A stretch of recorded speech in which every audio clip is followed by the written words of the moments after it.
일본의 산케이 신문은 한국에 대한 극단적인 적대의식을 가지고 아무 말이나 내지르는 집단입니다. 산케이 신문이 그동안 한국에 대해 횡설수설한 것을 모아보면 쓰레기차로 치워야 할 정도입니다. 최근에는 대마도에 있는 한국인 소유 토지를 강제 회수해야 한다라는 사설을 적기도 했습니다. 한국인들이 자위대 부지 주위를 둘러싸서 토지를 구입했는데 자위대를 감시하거나 유사시에 자위대의 활동을 방해할 여지가 있다는 주장입니다. 이런 한국인들의 토지 소유는 국방과 치안에 지장을 초래하거나 자위대의 비밀을 누설할 위험이 있어서 일본 국민들의 생명과 안전에 심각하다는 주장입니다. 대마도의 토지를 소유했다고 해서 이런 의도를 가지고 있다고 단정적으로 지적한 것입니다. 정말 말도 안 되는 주장을 버젓이 사설에 올려놓는 산케이 신문의 수준입니다. 오늘 일본 정부는 중국인과 한국인에 의한 토지 소유 실태를 파악하기로 했다고 발표했습니다. 그 이유가 보안상 중요한 시설 주변에서 불온한 움직임을 확인해보자는 것이 목적이라고 분명히 밝혔습니다. 그리고 확인 후에 거래 중단을 권고하거나 명령을 내리고 국가가 대신 토집을 매입하는 방안을 모색하기로 했습니다. 결국 산케이 신문 등 두구 언론이 적극 문제 제기를 한 대마도에서의 한국인 토지 구입 조사와 회수가 국가 안보 차원으로 정리되어 간 것입니다. 산케이 신문은 한국에 대한 공격이 성공적으로 이루어진 것에 대해 환호를 하고 있을 것입니다. 그러나 이런 산케이 신문이 불편하게 보는 것이 있습니다. 바로 대마도입니다. 대마도가 한국인들의 일본 여행 보이 코스로 폭망하고 있는 것을 인정하고 싶지 않은 것입니다. 한국인 관광객들이 오지 않아도 대마도가 발전했으면 하는 거죠. 최근에는 대마도를 강력한 자위대 기지로 만들어서 한국의 공격에 대비해야 한다는 여론까지 들끓고 있으니 완전히 일본만의 영토가 되기를 바라는 것입니다. 이에 극우 언론 산케이 신문은 적극 대마도를 우리가 살리자라고 나섰습니다. 최근 대마도와 관련된 특집 기사들이 계속 나오고 있는데 이는 산케이 신문뿐 아니라 데일리 신초 등 극우 언론들도 마찬가지입니다. 이들이 그 많은 관광지와 섬들 중에서도 대마도에 신경을 쏟는 것은 한국인 관광객이 안 와서 대마도가 어렵다라는 사실이 자존심이 상하기 때문입니다. 7일 산케이는 단독 보도로 대마도를 여행하면 5,000엔, 약 52,000원을 보조하기로 정부가 검토하고 있다고 기쁜 소식을 전합니다. 일본 정부가 나가사키현 대마도 등 낙도를 대상으로 특정 유인 국경 낙도 지역으로 지정하고 1박당 인당 5,000엔을 지원하기로 검토 중인 것을 확인했다는 것입니다. 그동안에도 낙도 여행을 지원하는 상품이 있었지만 다이빙 투어 등 조건이 있었습니다. 그래서 이번에는 무조건 대마도를 가기만 하면 바로 5만원씩 지원해준다는 것입니다. 상식적으로는 대마도는 5만원을 보태준다고 해서 쉽게 갈 수 있는 곳이 아닙니다. 최근 고투 여행 캠페인 때도 대마도는 관광객이 거의 늘지 않았습니다. 낙도는 가까운 지역에는 비행기를 타고 가서 다시 고속선으로 갈아타고 가야 하는데 5만원을 보태주는 것이 무슨 소용이 있겠습니까? 이런 상황인데도 산케이 신문은 엄청난 혜택이 준비되고 발표될 것을 자랑하고 있습니다. 산케이 신문은 지난달에는 대륙의 갈림길에선 대마도라는 특집 기사를 실었습니다. 대마도는 남북으로 82km, 동서 18km의 길쭉한 섬이며 섬의 89%가 숲으로 덮인 국가천연기념물 천지인 자연의 보고이다 라고 소개합니다. 하지만 이렇게 소개를 해도 여행 캠페인에서 일본인 관광객들이 대마도를 찾아오지 않은 상황이 계속됩니다. 결국 산케이 신문은 다시 관광의 섬 대마도는 탈한국 관광객 의존에서 발벗고 나섰다 라는 특집 기사를 비중 높게 보도합니다. 한국인 관광객에만 의존하다가 최근 큰 어려움에 처해 있는 대마도가 일본인 관광객을 유치하기 위해 노력을 하고 있다는 내용입니다. 대마도를 찾은 한국인 관광객이 2010년에는 약 6만 명이었다가 2018년에는 약 3만 명인 대마도 인구의 10배 이상인 41만 명이 찾아왔다고 소개합니다. 이는 전체 관광객 약 54만 명의 75% 정도이며 경제 효과는 약 90억엔, 약 938억 원이고 대마도시 재정의 4분의 1에 해당되는 수준이라고 합니다. 그러면서 대마도는 어업 경제가 1981년을 기점으로 줄어들고 관광 산업이 발전하면서 쇠퇴하던 대마도는 발전되기 시작했다고 합니다. 일자리가 늘어나다 보니 매년 400여 명씩 작은 섬으로 전입하는 등 엄청난 경제 발전이 이루어졌다는 것입니다. 그러나 현재는 한일 경제 갈등과 C19 때문에 갑자기 찬바람이 불면서 이제는 교통망마저 뚝 끊어져 버렸다고 지적합니다. 부산을 잇는 쾌속선은 아예 영업 정지한 지 옛날이고 이제는 선박을 매각하려는 상황이라는 거죠. 대마도는 이렇게 대륙과 멀리 떨어진 섬이다 보니 이번 고투 여행 캠페인에서도 큰 주목을 받지 못했다고 합니다. 가까운 나가사키와 운젠까지는 방문하더라도 배를 타고 대마도까지 관광을 하러 오지 않는다는 거죠. 산케이 신문은 대마도는 특별한 곳이다. 역사와 자연 등 구체적인 매력이 넘치는 곳이다. 역사와 자연에 관심이 있는 관광객이라면 반드시 찾아봐야 하는 곳이다.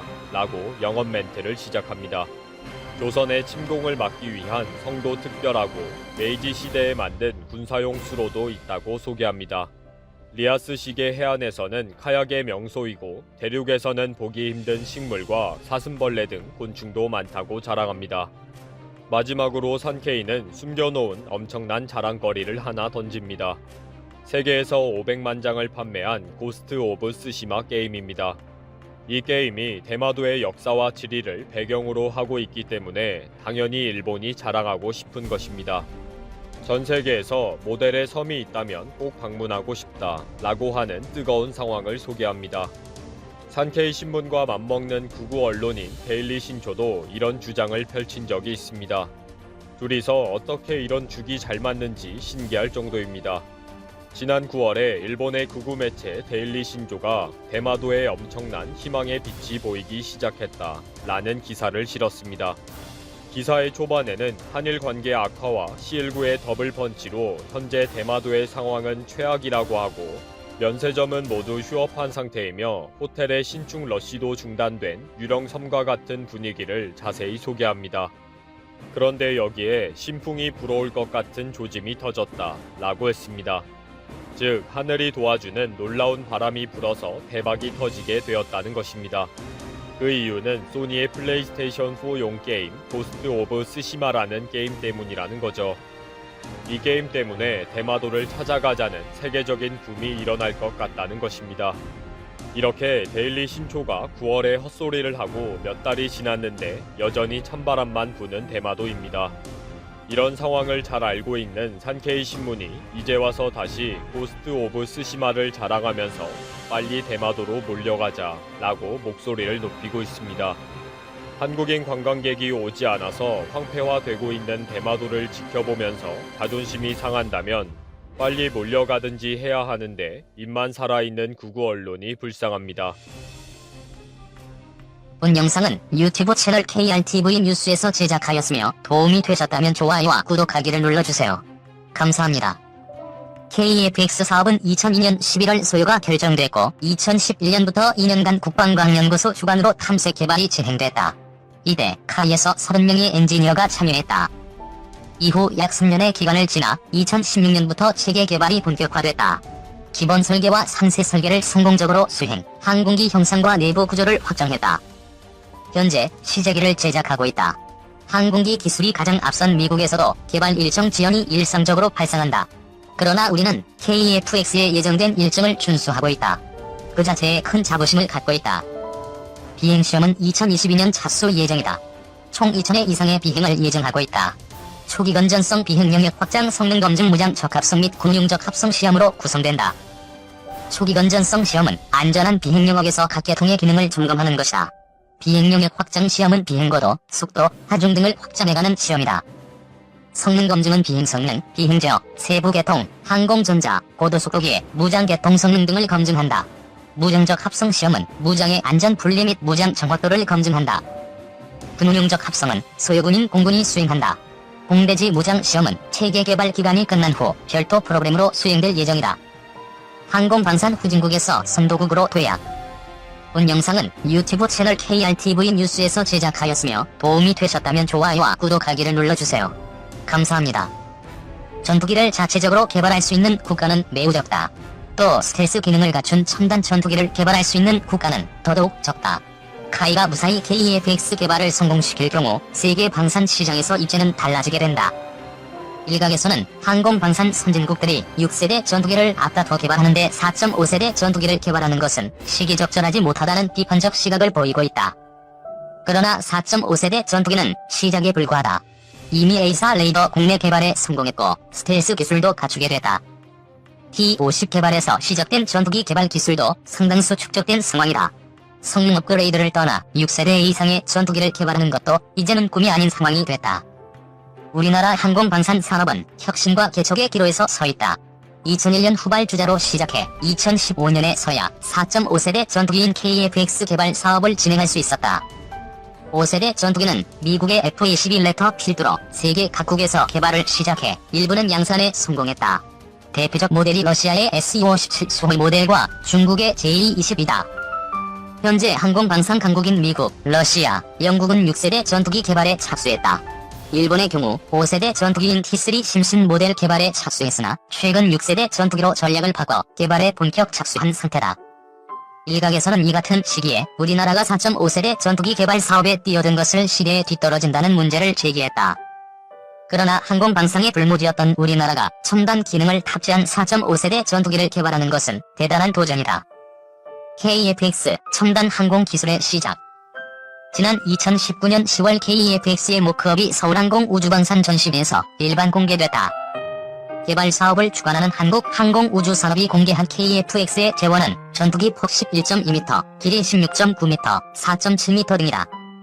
또 최대 추력 44,000파운드, 최대 이륙重량 25,600kg, 최대 속도 마하 1.81, 항속거리는 2,900km, 최대 탑재량은 7,700kg 등이다.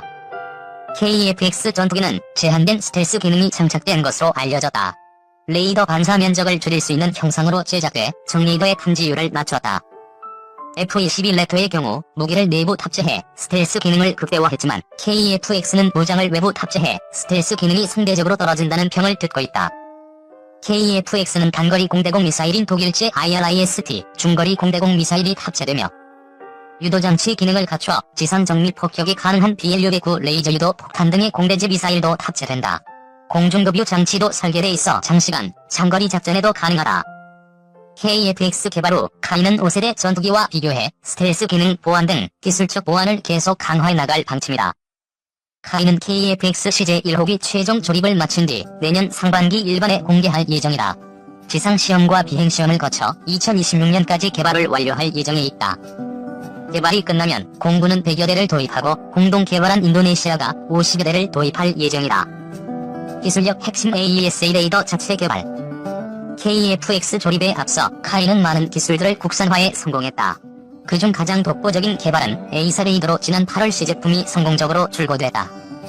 AESA 레이더는 미국의 F-22나 F-35 등 차세대 전투기에 장착된 전투기의 눈으로 천여 개의 송수신 모듈이 독립적으로 작동해 공중과 해상, 지상의 표적들을 동시에 탐지하고 추적할 수 있다.